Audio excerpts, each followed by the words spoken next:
Mazda just confirmed the rumors of the upcoming turbocharged Mazda 3. And boy, does it feel like forever since the discontinuation of the beloved Mazda Speed 3. But is this Mazda 3 Turbo or worthy successor? Let's find out.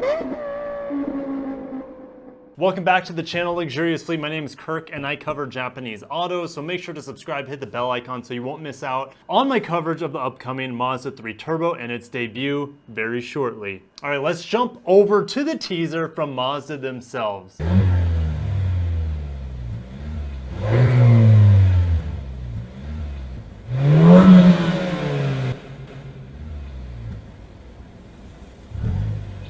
So in the background of that video, you hear an engine revving. It definitely sounds like an inline four, definitely sounds like a turbo inline four, doesn't have that naturally aspirated exhaust note to it. And they have a turbo 4. But let's head over to Autoblog. So on Twitter, they called out Mazda USA Joel Stockdale. He said there's no better time to launch a road-going turbo Mazda 3 now that there's a turbo TCR car.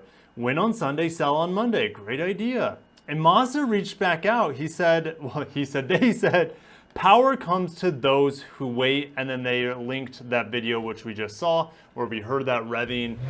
Sounded like an inline four that's turbo. So 7/8/2020, mark your calendars. I will be making a video either that night or the morning after, so make sure to subscribe so you don't miss my coverage of it. Now there's a couple key things right here that we need to talk about that has been rumored about this vehicle, and we're going to head over to Jalopnik for that. Big news is that, as seen in screenshots of Mazda's dealer system sent to Jalopnik, it appears that the 2021 Mazda 3 will be offered with a turbo trim on the sedan and hatchback body. So the old Mazda 3, of course, was just a hatchback, a hot hatch.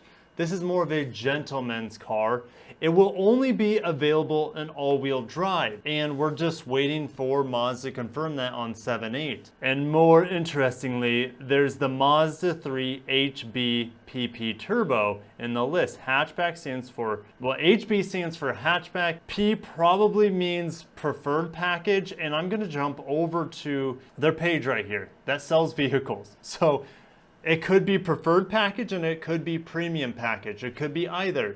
So really good chance that this is what I think. This is what I think that, and you can see I have the auto checked, all-wheel drive, and then we have these here. I think, this is just a guess, and I think that the turbo versions of these two vehicles would see an increase of price of probably about $2,000, maybe $2,500. I don't know if they can charge that much for the extra horsepower, but let's get into it. So 26,600, so I would expect this to climb to about upper 28s, maybe 29,000 for the preferred package.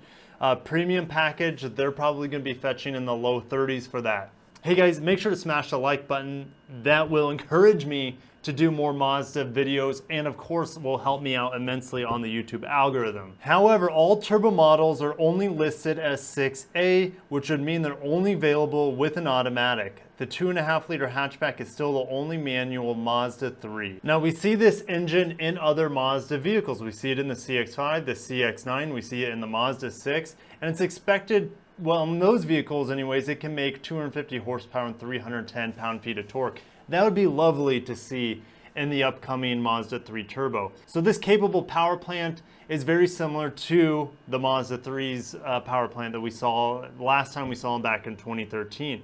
I believe that had a little bit more peak horsepower, but this setup here is going to smoke it in overall pound-feet of torque. And since it's an all-wheel drive, you know, gone is the torque steer Godzilla that the Mazda Speed 3 was. So the fact that you can't get a manual transmission really hurts me deep down inside. You guys know how much of a fan I am of row your own options, and we don't have, they're just disappearing. They're disappearing. And we lost another manual transmission this week here in America, and that was the Yaris, or what we call in the States the Yaris. It's gone. It's going to be leaving. This is the last year of production after about 15 years of production. I don't have a lot of sentimentality towards it. I'm completely head over heels for the new TNGA-B version of the Yaris that's available worldwide, everywhere pretty much except here. But back to the Mazda Speed 3 successor, the Mazda 3 Turbo, whatever they decide to call it, no manual transmission. That's a bummer. I really hope they're able to sneak one in there somehow. That would be quite amazing. I really think the vehicle is going to look just like a normal Mazda 3. I don't think they're going to put any additional body kit or side moldings or anything like that to set it apart, but it's possible. But I'm not going to get my hopes up. What is a little bit interesting is that you guys know, well, maybe you don't know, is the rear suspension in the newest version of the Mazda 3 is a torsion beam, which allows for cheaper production. It allows for cheaper production and allows actually for more cargo space in the hatch area.